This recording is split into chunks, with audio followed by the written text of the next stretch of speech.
Some people are just really kind and they genuinely want to help, which is interesting because with my personality, I love helping people. But when I'm doing social engineering, I'm kind of playing on their kindness, using various deception tactics. It was kind of surprising sometimes how easy it was just to get in the building and people to let you in and let you on their networks and just start accessing things without knowing who you really were. Hello, everyone, and welcome to the CyberWire's Hacking Humans podcast, where each week we look behind the social engineering scams, phishing schemes, and criminal exploits that are making headlines and taking a heavy toll on organizations around the world. I'm Dave Bittner from the CyberWire, and joining me as always is Joe Kerrigan from the Johns Hopkins University Information Security Institute. Hello, Joe. Hi, Dave.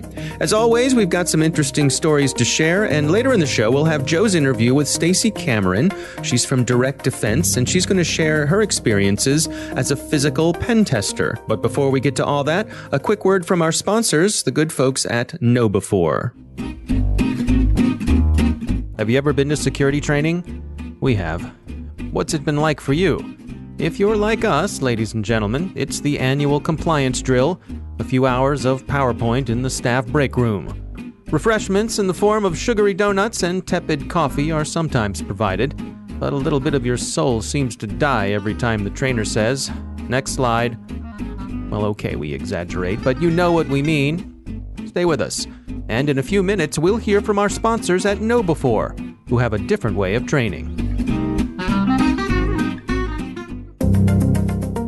And we are back with some interesting stories this week. Joe, what do you got for us? This one comes from Itamar Schatz over at Effectiviology. I hope I'm saying his name right. He has an article about the Ben Franklin effect. All right. What is that? I know who Ben Franklin is, but what is his effect? Right. It is the effect that asking someone to do you a favor will make them like you more, especially if that person feels neutral towards you or even has a little bit of animosity towards you or dislike. And the backstory for this comes from Franklin's autobiography. He had a rival legislator who harbored some animosity towards him. Right. And Ben Franklin found out that this guy had a book in his library, a rare book. So Ben Franklin asks this guy if he can borrow the copy of the book. Okay. And the guy obliges Ben Franklin. And a week later, Franklin returns the book with a note expressing gratitude for the lending of the book and saying how much he enjoyed the book. And then he found that the next time he talked to him, the guy was much more amenable. Right? Right. That's interesting. So it's sort of a way to endear yourself to someone, a little bit of a roundabout way. Right. Exactly. And there were two studies that are in this article on Effectiviology that Itamar talks about here. And he says one where the participants are asked to return money as a personal favor to one of the researchers. The money is money they've received during the study. So, as part of a study, they might reward people for money. Right. Sign up for this study and get $10 or $20. Right. Well, yeah, but that's right. So at some point in time in the study, a researcher approached the subject and said, it would really be a great favor to me if we could have this money back so we can do X, Y, or Z with it, right? Maybe have more research, maybe do something else. But when they were asked that, people tended to rate the likability of the researcher higher than when they weren't asked.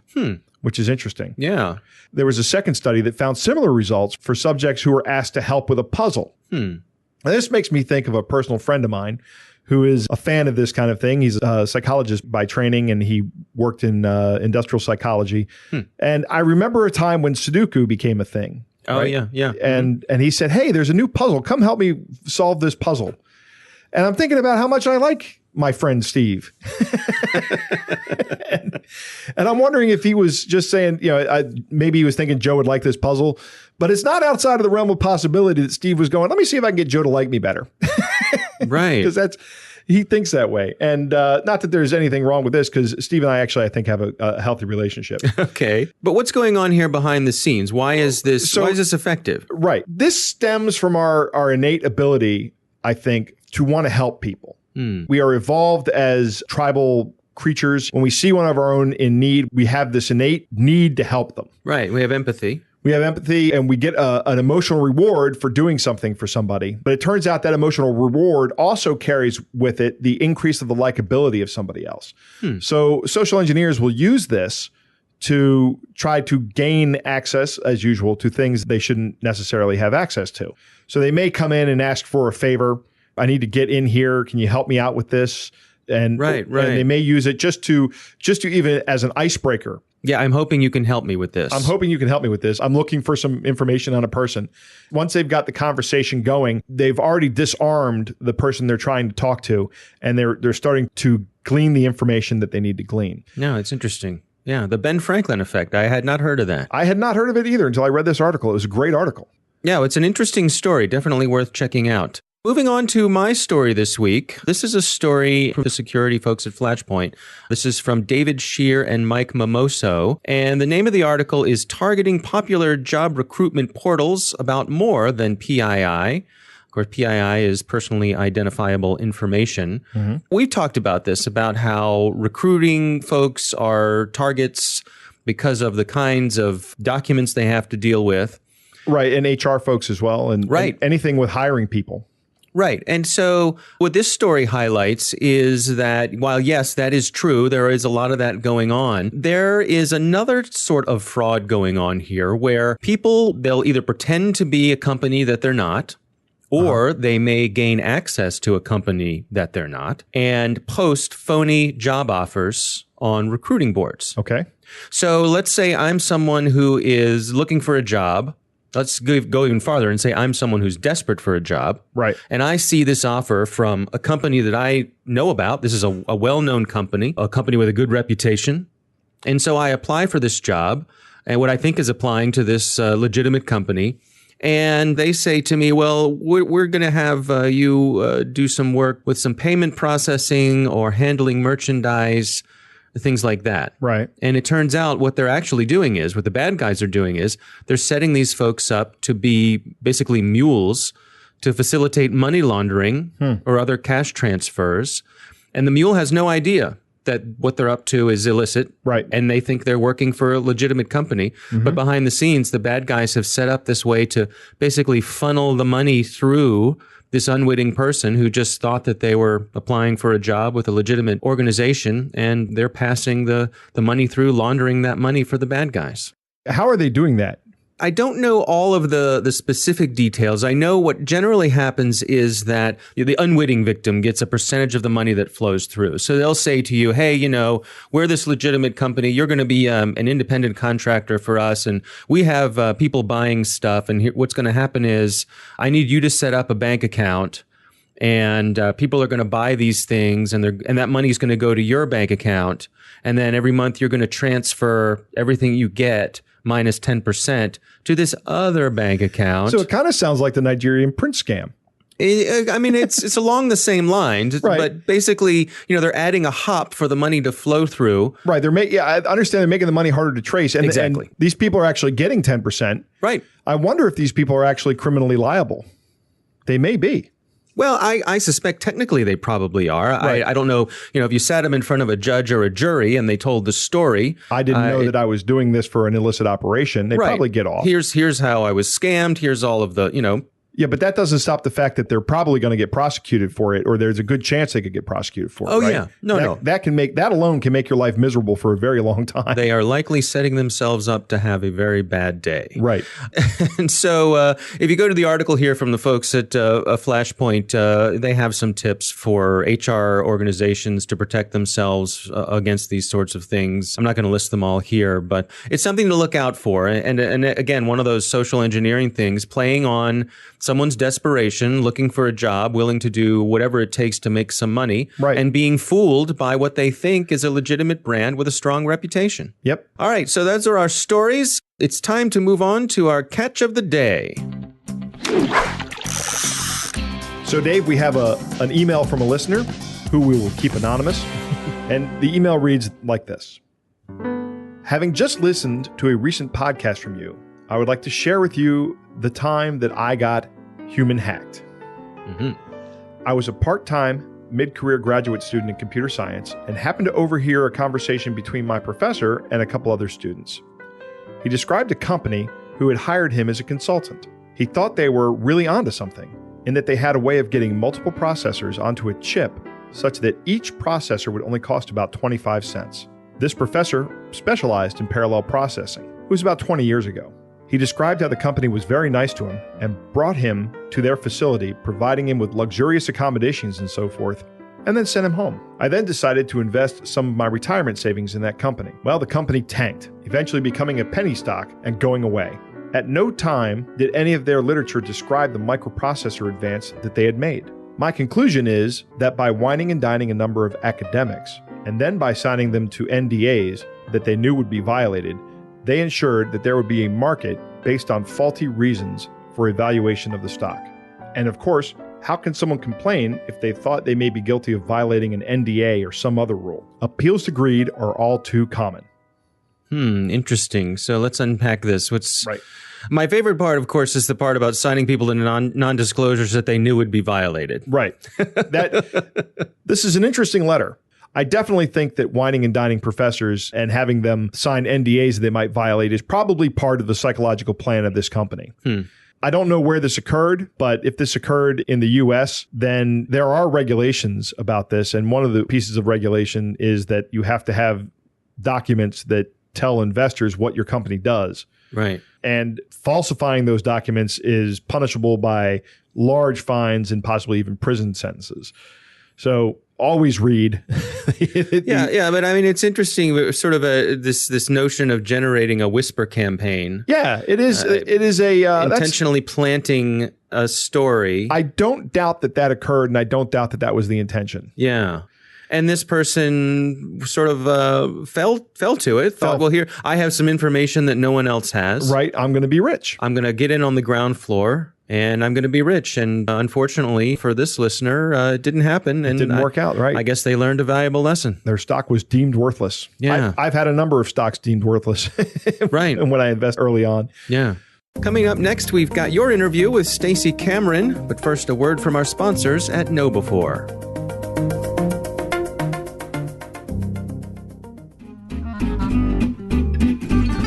And now back to that question we asked earlier about training. Our sponsors at KnowBe4 want to spring you from that break room with new school security awareness training. They've got the world's largest security awareness training library, and its content is always fresh. KnowBe4 delivers interactive, engaging training on demand.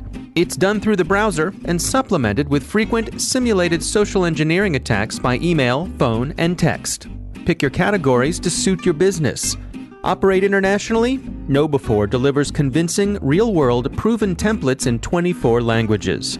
And wherever you are, be sure to stay on top of the latest news and information to protect your organization with KnowBe4's weekly Cyber Heist News. We read it, and we think you'll find it valuable too. Sign up for Cyber Heist News at knowbe4.com/news. That's knowbe4.com/news.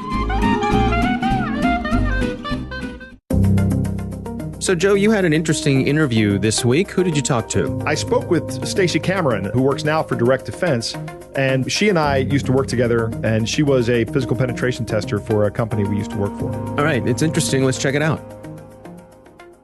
I focused a lot on our social engineering with email phishing and customizing certain surveys and what have you for telephone phishing, as well as a lot of the physical penetration testing. So that was sort of the fun part, the recon and the dressing up to be a different person. So I worked on that part. So when you were going to try to get somebody to do something for you, what was your process? A lot of times I'll look to see what was my target, right? And of course, this was all ethical. We had contracts signed, including get out of jail free cards if we did get caught. But I would have to see what the target was. So I would look into their environment. What are they susceptible to? I'm going into a building that I'm going to do some on-site reconnaissance, as well as some internet searching. Sometimes there are plans online. Sometimes there are security cameras, details online, just different ways to see how to get into the building. But I will tell you something. Sometimes I would have all these detailed research that I've done and all these plans of attacks. And when I get on site, I'll just see something else open up and I'll just walk through the door. So my plan was just usually to see my particular audience and see how a target, I can even tell how a chance when I didn't research didn't go to the best. And I went to a facility with all men. So I didn't come prepared for that aspect. But yeah, pretty much figuring out which type of entity I'm working with and hitting some of their weak points. A lot of things are online, even LinkedIn or social media sites. So you can always find a way in. But sometimes if I'm just walking into a building, I'll go in at lunchtime. They're going in and out a lot anyway. They're thinking about food. They'll just let anyone in. So the first part was a lot of reconnaissance then. Yes. Which is standard issue for any practice. But once you got on site, did you use any tricks of the trade to talk to somebody to, kind of manipulate them into doing something they probably weren't supposed to do? Yeah, so sometimes I kind of just sort of would see what the situation looked like. If people were busy doing something else, then I'll kind of ask them questions to see, if they don't want to be bothered, then they'll just let you in. Sometimes I'll pick up keys and say I'm here returning something. I'll let you in the building. And sometimes some other tactics I would use griefs, or you play on their kindness. There is a lot of that still out there. But yeah, I'll come in and like, hey, just lost someone in the family. I'm just trying to get some work done or what have you. And then they really don't want to bother you. They want to let you mourn. So a lot of different tactics I would go with back and forth, just depending on the situation. What was most challenging about getting into these facilities? What was the most difficult thing to do? In one case in particular, one of the things that was most difficult to do would be when I didn't have the chance to do some of the research on the facility. And let's say I'm dropping lunch off for an individual, and I'll come in, and if it doesn't work, then the difficult part of that is I've sort of burned my face. And if there's no one else there, then you begin to look suspicious to continue coming up and pursuing methods in. So sometimes finding the angle of attack is sometimes difficult. Other times it's really easy and people just let you in. But usually places that are a little bit more vigilant in their security, sometimes there'll be folks there that are on alert. So just being crafty enough with your initial plan of attack. And was there anything that you ever found that you thought was just surprising? Just how, I don't want to say gullible, but I guess it is kind of gullible. But some people are just really kind and they genuinely want to help, which is interesting because with my personality, I love helping people. But when I'm doing social engineering, I'm kind of playing on their kindness, using various deception tactics. It was kind of surprising sometimes how easy it was just to get in a building and people to let you in and let you on their networks and just start accessing things without knowing who you really were. And if you were to provide some advice to someone on how to avoid being fooled, what would your message be? What would be the take home that you'd give them? In everything you're doing, just sort of pay attention to what information you're giving out, because it's really easy just to get sucked into a conversation and just start wanting to divulge information. But anytime you're giving out any type of information or giving access to something, just kind of just second guess yourself. Just ask a question. Why am I opening this door again? Or why am I letting you in? Why am I giving you a password? Why am I giving you my birthday? Or why am I telling you information about someone else? So just sort of kind of always ask yourself internally, why do I need to give this information? I mean, there are definitely cases that things are legitimate asks.